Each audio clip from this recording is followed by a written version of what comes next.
चलिए तो शुरुआत करते हैं कमोडिटी महापंचायत की। और कमोडिटी महापंचायत के इस पड़ाव में हम आ चुके हैं राजस्थान के सूरतगढ़ में। लोगों की जो दिलचस्पी है यहाँ पर एग्री कमोडिटीज़ को लेकर काफ़ी ज़बरदस्त है। और ख़ास करके इस महापंचायत में हम जिस एग्री कमोडिटी की बातचीत करने वाले हैं उसमें तो इनकी दिलचस्पी काफ़ी ज़्यादा है। चलिए सबसे पहले अपने हमारे जितने भी मेहमान यहाँ पर मंच पर मौजूद हैं उनसे परिचय करवा लें। हमारे साथ रमेश अय्यर साहब हैं NCDX से, हमारे साथ सुरेश गोयल साहब हैं दौलत राम पवन कुमार से, राजेश सरावगी जी हैं राज कमोडिटी से, अनिल रांका साहब हैं इंद्रचंद अनिल कुमार से, और हमारे साथ सुनील सरावगी हैं राजकरण एग्रो के। आप सभी मेहमानों का बहुत बहुत शुक्रिया।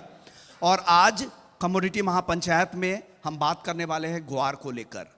ग्वार राजस्थान के हर लोगों के दिल में बसता है। जैसे सोना हर घरों में रहता है, इसी तरह राजस्थान के हर घरों में ग्वार को रखा जाता है। और उन्हें जब भी कैश क्रॉप के तौर पर इसे जाना जाता है, जब भी उन्हें कैश की ज़रूरत होती है तो जाते हैं मंडी में, उसे बेचकर कैश लेकर चले आते हैं। तो इस तरह की कमोडिटी है, इसलिए उनका लगाव भी इससे काफ़ी ज़्यादा है और हमेशा चाहते हैं कि ऊपर की ओर जाए, भाव तेज़ रहे। लेकिन बाज़ार है, डिमांड सप्लाई के हिसाब से चलता है। इसके अलावा भी कई सारी वजह होती हैं, उस पर भी चर्चा करेंगे। और साथ ही इस महापंचायत का मुख्य मुद्दा यही है, हम लोगों को जागरूक करने आए हैं, लोगों को समझने आए हैं, इस कमोडिटी को समझने आए हैं कि ग्वार होता क्या है, ग्वार की पोटेंशियल क्या है, क्या क्षमताएं हैं। और एक एग्री कमोडिटी होने के साथ साथ एक इंडस्ट्रियल कमोडिटी भी है, कमर्शियल क्रॉप है। और कितनी अपॉर्चुनिटीज़ है, उस अपॉर्चुनिटीज़ को कैसे भुनाया जा सकता है और उसे भुनाने में क्या दिक्कत हो रही, तमाम चैलेंजेस भी समझेंगे, अपॉर्चुनिटीज़ भी समझेंगे। और साथ ही जो एक्सचेंज का प्लेटफॉर्म है NCDX का, आपके ग्रोथ के दौर में वो कितना आपके लिए भागीदार बन सकता है, क्या आपके लिए मददगार साबित हो सकता है, आप कैसे पूरे रिस्क को मैनेजमेंट कर सकते हैं, इस मुद्दे पर भी हम खास तौर से चर्चा करेंगे। सबसे पहले शुरुआत हम रमेश जी आपसे ही करेंगे। आप एक्सचेंज को यहाँ पर रिप्रेजेंट कर रहे हैं, रिस्क मैनेजमेंट की अहमियत आप सबसे पहले ग्वार में बता दीजिए। तो जहाँ तक एक्सचेंज में ग्वार की ट्रेडिंग का सवाल है, एक तो दो चीज़ मैं समझता हूँ है। एक तो है कि इसे जो भाव का जो डिस्कवरी है, जो प्राइस की डिस्कवरी है, उस पर सबसे बड़ी अहमियतता है इस एक्सचेंज का। मैं NCDX की कह रहा हूँ कि NCDX पर जो ग्वार की जो प्राइसिंग आती है, सवेरे 10 बजे से लेकर शाम 5 बजे तक हमारे सोमवार से शुक्रवार ट्रेडिंग चलता है। और जैसे प्राइस डिस्कवरी का प्रोसेस होता है वो पूरे NCDX सिस्टम से होता है। वो सबसे पहली बात है, मूल बात यह है कि प्राइस डिस्कवरी। और जहाँ कर दूसरी बात रही कि प्राइस रिस्क हेजिंग, जो आपने एक चीज़ मुद्दा रखा विश्वमोहन जी, कि आपने ये कहा कि अगर मान लीजिए कोई स्टॉकिस्ट है जिसके पास ग्वार की स्टॉक है, वो उसे बेचकर चल सकते हैं, एक तरीके से उसको बेचकर चल सकते हैं ताकि अगर मंदी आए तो एटलीस्ट मंदी से बच के चलने का एक अपॉर्चुनिटी मिलता है। और दूसरी बात रही जहाँ तक कि अभी जैसे बाई की बात कही आपने, बाई पे एक ही चीज़ कहना चाहता हूँ। जैसे अपने सभी जानते हैं ग्वार गम जो है उसकी वो एक्सपोर्ट ड्रिवन कमोडिटी है। तो अगर एक्सपोर्ट के दृष्टिकोण से देखें तो एक तरीके से मान लीजिए आपको कहीं से ऑर्डर आ गई, मान लीजिए USA से, यूरोप से ऑर्डर आई, आपके चाइना से ऑर्डर आई, तो आप मान लीजिए आपको ऑर्डर आई फ्यूचर में, तो आप एक तरीके से अभी उसको खरीद के चल सकते हैं। तो यहाँ पे दोनों तरीके का विकल्प है, यहाँ पे बेच के भी चल सकते हैं और खरीद के भी चल सकते हैं। अनिल रांका सर, आपसे मेरा सवाल ये होगा, एक कारोबारी के तौर पर आपको क्या लग रहा है, कितनी अहमियत है एक्सचेंज के प्लेटफॉर्म की, क्यों ज़रूरी है एक कारोबारी रिस्क को कम करने के लिए, मार्जिन को बनाए रखने के लिए एक्सचेंज का प्लेटफॉर्म कितना ज़रूरी है? NCDX जब से आया है तब से ये हमारे को बड़ी मदद मिली है कि इसके भावों को हम अपने इच्छा अनुरूप इसको रखें, बेचें। ग्वार एक्सपोर्ट का भी आइटम है और ग्वार व्यापारियों का बहुत ज़्यादा फ्लक्चुएशन होने से ये प्री आइटम भी इसीलिए ही है। और किसान के लिए तो ये एक सपने बुनने जैसा चीज़ है। लेकिन मेरा ये सोचना है कि हमें जब हम NCDX करते हैं तो ग्वार हाजिर रख के माल को करना चाहिए या NCDX से गोदामों में रख के हमें कार्य करना चाहिए। अगर हाजिर माल के साथ जोड़ के रखते तो कितनी भी मंदी आए हमें कोई दिक्कत नहीं होती। इसलिए ये NCDX का सबसे बढ़िया आइटम है, इसमें हमें सावधानी पूर्वक कार्य करते रहना चाहिए। ओके, बिल्कुल सही बात आपने कही है, क्योंकि अगर आप हाजिर के स्टॉक के बिहाफ पे उसके अगेंस्ट में जाके अगर आप हेजिंग करेंगे प्लेटफॉर्म पे तो डेफिनेटली आपको इसका फ़ायदा होगा। सिर्फ इसे शेयर बाजार ना समझे, सट्टेबाजी का जरिया ना समझे, इसे आप एक हेजिंग टूल्स के तौर पे इस्तेमाल करें। राजेश जी, अब आपके पास आते हैं। हेजिंग की अहमियत आपके जरिए मैं सुनना चाहता हूँ। ग्वार और गोल्ड में कोई फ़र्क नहीं है, ये बिल्कुल कैश का सौदा है। इसको आधी रात को अपने बेच सकते हैं जब भी चाहें, जितना भी चाहें। और जो एनसी डेस्क पर है, हर कोई प्लेटफॉर्म पे पहले ऊपर डैशबोर्ड पे अपने ग्वार ही लगा के रखता है। सभी पूछते हैं, सब शुरू ओपन मार्केट होता है तो पूछते हैं ग्वार का क्या रेट है, उसी पे मंडी में बोली पे रेट निर्धारित होते हैं। ये भी एक ट्रांसपेरेंसी है, बहुत बड़ी आइटम है। अगर हैज के लिए अपने बिजनेस के तौर पे करें ग्वार को, और अगर सट्टे के तौर पे करेंगे तो देखो कोई भी चीज़ का सट्टा कर ले अपने नुकसान ही नुकसान है। सुरेश जी, आप कोई केस स्टडी बताइए, कारोबार में आपने कैसे इस्तेमाल किया है और किस तरह से आपने हेजिंग की हो, कोई केस स्टडी के जरिए समझा दीजिए ताकि लोगों को आसान लगे वो समझने में। एनसीडीएक्स में एकमात्र बड़ी कमोडिटी ग्वार है और उसका बहुत ज़्यादा लाभ ग्वार के व्यापारी नहीं उठा पा रहे हैं। तो उसका मूल कारण हमें देखना पड़ेगा। हमारा क्षेत्र ग्वार का उत्पादक क्षेत्र है, हम सभी के पास ग्वार रहता है और एनसीडीएक्स का प्लेटफॉर्म समझने के लिए हमें उत्पादक क्षेत्र और उसके प्रयोगकर्ता क्षेत्र, जहाँ कोई भी चीज़ का प्रयोग होगा, उनका अंतर समझना पड़ेगा। उत्पादक का मतलब हो गया हमारे यहाँ किसान से लेकर इंडस्ट्रियलिस्ट तक सभी के पास ग्वार रहता है। तो हम सबको ग्वार बेचकर चलने का रुझान रखना चाहिए, जो हम सब की जो जीन पद्धति है हमारे डीएनए में ही नहीं है, और इसी वजह से हमारा क्षेत्र ग्वार में पिछड़ा हुआ है। जब हमारे पास गोदाम में कोई चीज़ है तो हमें वो चीज़ लेनी होती है या बेचनी चाहिए। अब यही हेजिंग है, क्योंकि इसमें एकमात्र अच्छी बात ये है, ग्वार में 12 महीने पिछले 21 वर्षों से जब से एनसीडीएक्स में है, कोई समय में तो 2 रुपये सैकड़ा जिसको हम बोलते हैं, 2% प्रति माह, यानी 24% वार्षिक ब्याज की दर पर इसमें ग्वार बिका है। इस बात को समझना पड़ेगा और कम से कम 1% तक इसका भाव हर टाइम रहता है। यानी आज हमारे जो 3 महीने के ग्वार अभी एक्सचेंज पर चल रहे हैं, उनका ऑन एंड एवरेज 5100 से 5200 का भाव है। तो 51 रुपये 1% बनता है, वो गैप चलता है। उस गैप का लाभ लेने के लिए हमें जितना ग्वार है उसको बेच कर चलेंगे तो 1% ब्याज हेजिंग में हमें मिलेगा, जो मूल इस चीज़ पर बहुत कम व्यापारी, मैं खुद भी मान लो हमारे पास है तो हम नहीं करते हैं, क्योंकि हम सब का दिमाग तेजी की ओर रहता है। वो धारणा बदलनी पड़ेगी ग्वार से हमें इसकी चुनौतियों से सामना करने के लिए। तो मेरा आज के इस महापंचायत से यही निवेदन रहेगा कि हम सभी हैज करके रखें और उसके अनुरूप ही अपनी रिस्क को कवर करेंगे तो जो ग्वार में चोट खा रहे हैं उससे बच जाएंगे। अब आपके पास सुनील जी आते हैं। सुनील जी, मैं मंडी गया था तो आप भी ग्वार की जो बोली लग रही थी उसमें काफ़ी दिलचस्पी दिखा रहे थे। जब ग्वार की खरीदारी आप करते होंगे उसके बाद क्या करते, क्या प्रोसेस करते हैं, क्या आप उसे हेज करके जाते हैं? मैं सब व्यापारियों को कहना चाहता हूँ कि सब लोगों की एक तेजी रहती है 24 घंटे, जबकि डिमांड और सप्लाई का सिस्टम है। अभी मेरा मानना है कि क्रॉप के आंकड़े भी सही नहीं आते हैं। अभी 70 लाख 80 लाख, कोई 60 लाख कह रहा है, मैं कह रहा हूँ 1+ है। उसका सबसे बड़ा कारण है कि हर घर में, हर गांव में ग्वार का स्टॉक पड़ा है। किसी के घर में 20 बोरी है, किसी के घर में 50 बोरी है, वो आंकड़े आते नहीं हैं।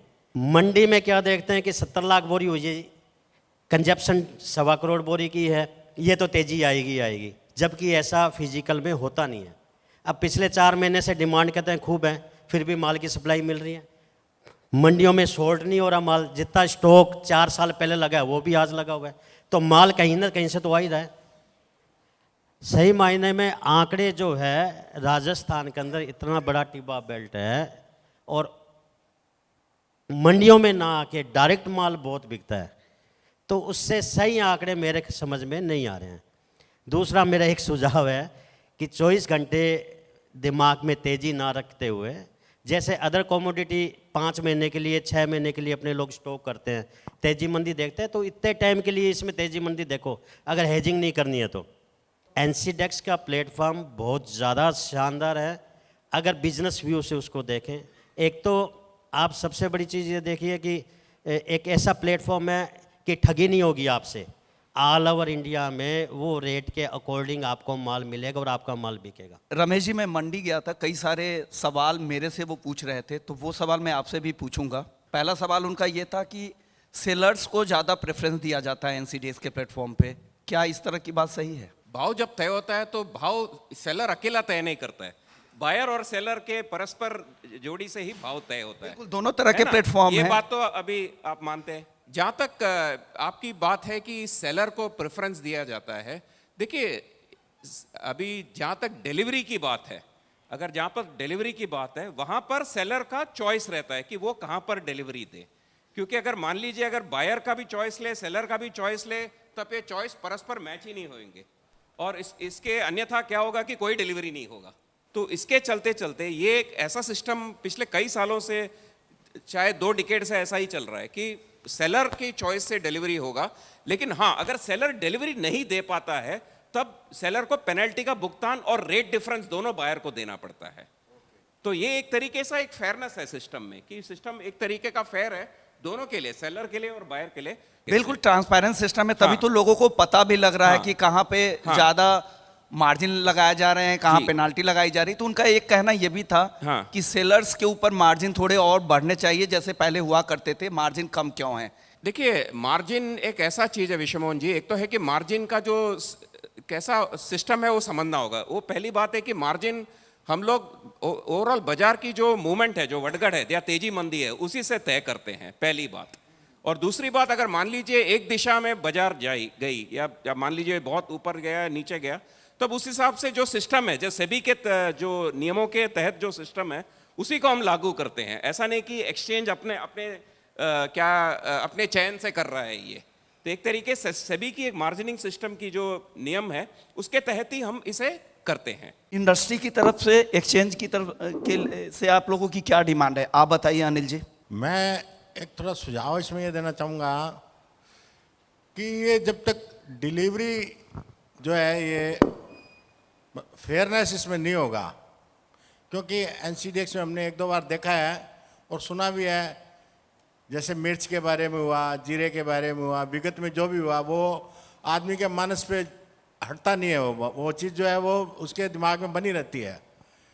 तो अब ग्वार की डिलीवरी अगर फेयरनेस तरीके से लगी हो, उसमें एक जैसे ये हो सकता है कि जो डिलीवरी पॉइंट है वहाँ पर एनसीडीएक्स ही ग्वार तुला ले और वो उसकी जो स्लिप है 100 बैग के उस मल्टीपल में वो दे और उसका पूरा पेमेंट ले ले। मान लो मेरे को ग्वार लेना है 100 बोरी, तो एनसीडीएक्स ने अगर अपने गोदाम में रखा है, मैं उसका पूरा का पूरा पेमेंट दूँ और वो स्लिप ले लूँ, वो 100 बैग मेरे हो गई। और वो 100 बैग जैसे मैं बेचता हूँ, एनसीडीएक्स में बेचता हूँ, तो वो जो स्लिप है वो पास हो जाना चाहिए, वो मेरा ग्वार एनसीडीएक्स के थ्रू चला जाना चाहिए, उसमें कमी मीन मेक नहीं निकलनी चाहिए। अगर इस तरह से कोई प्रावधान होता है तो इस ग्वार का व्यापार काफ़ी बढ़ेगा। राजेश जी, आप बताइए, एक ट्रेडर के तौर पे, स्टॉकिस्ट के तौर पे, मंडी में बड़े खरीदार के तौर पे आप लोग क्या चाहते हैं? एक्सचेंज से अपनी डिमांड क्या रखना चाहते हैं? कुछ समस्याएं तो आपकी भी होंगी, तो आप भी रख सकते हैं इस प्लेटफॉर्म के जरिए। भी सूरतगढ़ को डिलीवरी सेंटर बनाना चाहिए ग्वार के लिए, तो यहाँ पर और काम बढ़ेगा। काफ़ी स्टॉक होता है यहाँ, और कुछ 2 टन का पहले सौदा चलता था इसमें, एक अभी 10 टन का है, तो सौदा 2 टन का भी इनको लॉन्च करना चाहिए। अगर सभी परमिशन दे तो इनको ये भी करना चाहिए। सुनील जी, आपके सुझाव कुछ दिक्कतें आपको लग रही है जो एक्सचेंज के प्लेटफॉर्म से उसको सुलझाया जा सकता है यहाँ पर, इस माध्यम से अगर आप रखना चाहें महापंचायत में? आज मैं इनसे एनसीडेक्स वालों से निवेदन करना चाहूँगा कि लोकेशन और ज़्यादा खोलें। अभी लोकेशन दूर दूर है तो हर आदमी फ़ायदा नहीं ले पा रहा है उसका। आज गंगानगर डिलीवरी सेंटर है, तो यहाँ से अगर वहाँ पे डिलीवरी लगाएगा तो उसको 50 रुपये तो पहले ही लॉस हो गया है। तो इससे अच्छा सूरतगढ़ या अच्छी मंडियाँ जहाँ पे 50,000 बोरी 40,000 बोरी के अराइवल रहती है सीज़न में, वहाँ पे कम से कम अपनी अपनी लोकेशन लगभग करी जाए। चलिए सर, अब चर्चा को आगे हमारे जितने भी बैठे यहाँ पे मेहमान हैं उनके पास लेकर चलते हैं, तो कुछ और अहम सुझाव आएंगे, डाइवर्सिफाइड सुझाव आएंगे। मेरा एक्सचेंज से ये सवाल है भी जो गोदाम में माल लगता है वो कितने % का माल लगता है और कितना पुराना लगता है? जो जैसे कॉन्ट्रैक्ट में जो ग्वार की जो कॉन्ट्रैक्ट है उसमें जो गुणवत्ता है उस कमोडिटी का, तो उसके धारा से ही हम चलते हैं। ये तो पहली बात है। ये एक टाइम टेस्टेड प्रोसेस है, पिछले 21 साल से ये हमने ऐसा देखा है। और दूसरी बात यह है कि जो कमोडिटी आती है ग्वार की, तो उसकी जैसे हमारे जो ईडीडी है, यानी जो माल की जो एफईडी जिसको कहते थे पहले, फाइनल एक्सपायरी डेट, उसमें 6 महीने का, अभी नहीं, ग्वार में 9 महीने का दिया जाता है अभी वर्तमान में। तो क्या होता है कि ऐसा होता है कि कोई भी माल ऐसा ना हो कि साल से वहां पड़ा है, ऐसा सिस्टम है ही नहीं, क्योंकि ऑटोमेटिकली 6 या 9 महीने बाद माल निकलता ही है सिस्टम से। कि पिछले सालों के मुकाबले हम देख रहे हैं कि ग्वार में लगातार वॉल्यूम जो है वो गिरता जा रहा है, तो कहीं ना कहीं इसमें एनसीडेक्स की भूमिका ये हो सकती है कि सेलर का ज़्यादा सपोर्ट किया है और बायर को कम सपोर्ट किया है। उसके लिए, क्योंकि जब एनसीडीएक्स में वॉल्यूम रहेगा, ट्रेडर आएंगे, आप एनसीडीएक्स के लिए भी भले की बात है और व्यापारियों के लिए भी ये अच्छी बात है। तो इसमें वॉल्यूम बढ़ाने के लिए आपको बायर का फेवर करना होगा, इसमें डिलीवरी कंपलसरी बायर को देनी होगी, सेलर ऑप्शन हटा करके बायर ऑप्शन इसमें करना होगा। अगर ये संभव नहीं है तो जो पेनल्टी सेलर के ऊपर 5% 4% जो आप बता रहे हो, उसको बढ़ा करके कम से कम 15 या 20% करना होगा। इसके अलावा कुछ अलग से एक्सपेरिमेंट आपको करने होंगे। जिस तरह से टीएमसी ने आपने 2-2 महीने के कॉन्ट्रैक्ट किए, उसी तरह से ग्वार सीड में भी, क्योंकि पहले होता भी था, पहले 2-2 महीनों के कॉन्ट्रैक्ट ग्वार में होते भी थे, तो उस तरह के कॉन्ट्रैक्ट ग्वार में भी आप करिए और बायर को कुछ सपोर्ट कीजिए। देखिए, जहाँ तक आपने ये पहला मुद्दा ये उठाया था कि जो भाव एक्सचेंज में वॉल्यूम का जो भाव उठाया था, देखिए एक टिप्पणी मैं यहाँ पे देना चाहूँगा। ऑफकोर्स ये भाव का टिप्पणी नहीं है, भाव में मैं कोई नहीं हूँ बोलने वाला, लेकिन ऐसा रहता है कि कोई भी बाजार में अगर मान लीजिए वटगढ़ या उतार चढ़ाव कम है, तो उस हिसाब से वॉल्यूम थोड़े कम होते हैं। क्योंकि अगर बाजार में किसी को ना सेलर को समझ में आ रहा है ना बायर को समझ में आ रहा है, तो अपने पोजीशन ले नहीं पाते। ठीक है, वो मैं ग्वार की कोई खास बात नहीं कह रहा हूँ, ये अक्रॉस ऑल कमोडिटीज या शेयर कहीं भी, जो अगर मान लीजिए कोई भी कमोडिटी में खास तौर पे कोई टिप्पणी नहीं है बायर के पास या सेलर के पास कि क्या धारा है, उनको उनके हिसाब से भाव कहाँ जाएगा, तो उसमें वॉलेटिलिटी या वटगढ़ बहुत कम रहती है, तो उस वजह से हो सके वॉल्यूम कम हो जाए। लेकिन जैसे ही मूवमेंट आ जाती है, मान लीजिए एक तरफा बाजार नीचे या ऊपर में चला जाता है, तो वॉल्यूम अपने आप आती है। जहाँ तक दूसरी बात है कि एक्सचेंज को दूसरे सुझाव करनी चाहिए, जैसे हमने कई सारे प्रयास लिए थे, जैसे हमने ग्वारेक्स से करके एक इंडेक्स लॉन्च करा था, प्लस कुछ साल पहले हमने मिनी कॉन्ट्रैक्ट लॉन्च करा था। तो मिनी कॉन्ट्रैक्ट का हो सके दोबारा अगर कमिटी एक्सेप्ट करती है, ग्वार की प्रोडक्ट कमिटी एक्सेप्ट करती है, तो उसे पुनः लेकर आ सकते हैं हम इसमें सेबी के साथ इसमें फ्यूचर जो ऑप्शंस है उसको भी लॉन्च करने का प्रयास कर रहे हैं। सेबी से हमारी चर्चा चल रही है इस विषय में, ताकि ग्वार में ऑप्शन इन फ्यूचर्स का जो कॉन्ट्रैक्ट है वो आ जाए और लोगों को एक और सुविधा मिले ऑप्शंस में काम करने का फ्यूचर्स के साथ साथ। तो ये 2-3 चीज मैं आपके सामने रख रहा हूं कि एक्सचेंज क्या प्रयास कर रही है। मेरा एक सजेशन है कि ग्वार में जब क्रॉप आती है तो लोग 1 करोड़ 1.25 करोड़ बोरी से चलते हैं, जब फसल आती है तो कहते हैं 30 लाख है, कोई कहता है 50 लाख है, कोई कहता है 80 लाख बोरी है। तो एनसीडेक्स के पास ऐसे कोई राइट है या उनके पास ऐसी कोई एजेंसी है जो ये सर्वे करे, चाहे जीपीएस के माध्यम से हो, गिरदावरी के माध्यम से हो, किसी भी तरह से एक आम जो फसल आने वाली उसके आसपास तो कहीं वो डाटा रहे, वरना 30 लाख बोरी और 1 करोड़ 30 लाख बोरी में बहुत वेरिएशन आता है। तो इस तरह का कोई सिस्टम एक होना चाहिए। देखिए, जहाँ तक एनसीडीएक्स का सवाल है, एनसीडीएक्स डायरेक्टली नहीं कर पाएगा इस चीज़ को, लेकिन हमारी एक ग्रुप कंपनी है NICR जो कमोडिटी की रिसर्च करती है, तो हम इस सुझाव उनको वो करते भी रहते हैं वैसे। लेकिन मैं समझता हूँ ये अभी ये जो आपने आंकड़े जो बताए कि ये फसल के आंकड़े या स्टॉक के आंकड़े, ये एक्चुअली एक वर्क इन प्रोग्रेस है, क्योंकि कोई भी कृषि के कमोडिटी में कोई भी एजेंसी ढंग का नहीं कर पा रहा है आज के तारीख में। इस वजह से ही, जैसे इन्होंने कहा, अनिल जी ने पहले भी कहा कि हमारे पास कोई ऐसे ये नहीं है कि हम इसे एग्जैक्टली कैसे लेके आए, कि घर में भी स्टॉक है, फैक्ट्रियों में भी स्टॉक है, खेती में भी है, सभी जगह है। तो एक वर्क इन प्रोग्रेस है, लेकिन ये सुझाव हम हमारे ग्रुप कंपनी है NICR उनको दे सकते हैं कि उसको एक तरीके साइंटिफिक तरीके से उसे इसका एक पहल करें कम से कम। आपको क्या लग रहा है जो डेरिवेटिव मार्केट है ग्वार का, इतने सारे प्रोडक्ट्स निकलते हैं, उसमें कितनी संभावना है? कैसे इस मार्केट को और बढ़ाया जा सकता है? कैसे इसको रीब्रांडिंग इनकी हो सकती है? ये सही है जी, चूरी है, कोरमा है, गम ऑलरेडी इसमें चल ही रहा है।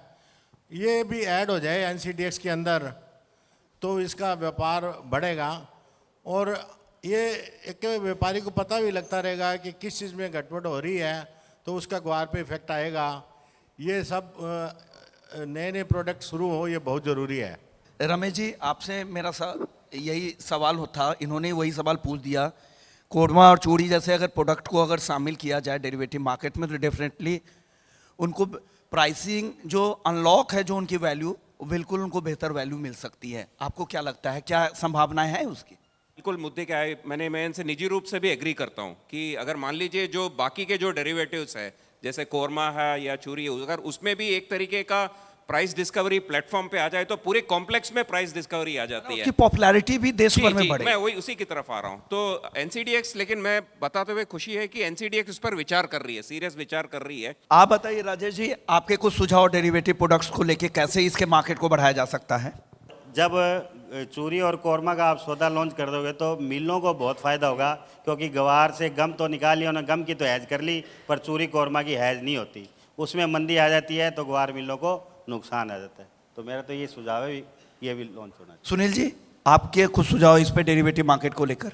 मेरा सुझाव ये है, जो विसंगतियाँ हैं जो अभी सब लोगों ने डिस्कस किया है, सबसे बड़ा मैं ये कहूँगा लोकेशन और खोली जाए।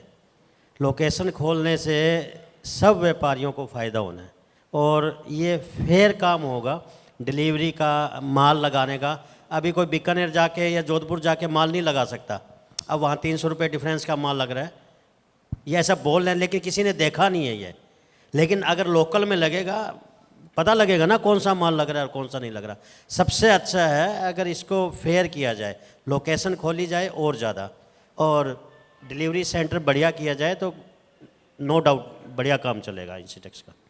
चलिए, इसी नोट के साथ हम इस पैनल को यहीं पे ख़त्म करना चाहते हैं। इस महापंचायत को आगे ले जाएंगे। इस मंच की कोशिश यही थी कि लोगों में जागरूकता फैलाई जाए, इस मार्केट में जो अपॉर्चुनिटीज़ है और आप लोगों की जो डिमांड है वो नेशनल लेवल तक पहुंचाई जाए, सिर्फ एक्सचेंज तक ही नहीं, सरकार तक भी आपकी डिमांड पहुंचाई जाए। इसलिए हम लोग यहाँ पर आए हैं ताकि आप पहुँच पाएँ। और कुछ अच्छी चीज़ें भी निकल कर आई है, जिसमें कोरमा और चूड़ी जैसे बाई प्रोडक्ट्स की अगर डेरिवेटिव मार्केट में आएंगे तो डेफिनेटली उसकी वैल्यू अनलॉक होगी। तो ऐसे कई सारे ऐसे सुझाव है जो आपको ही आगे चलकर फायदा होगा। शुक्रिया सभी अपने पैनलिस्ट का, सभी मेहमानों का बहुत बहुत शुक्रिया। आप लोग आए, अपना समय दिया इस महापंचायत के लिए, बहुत बहुत शुक्रिया।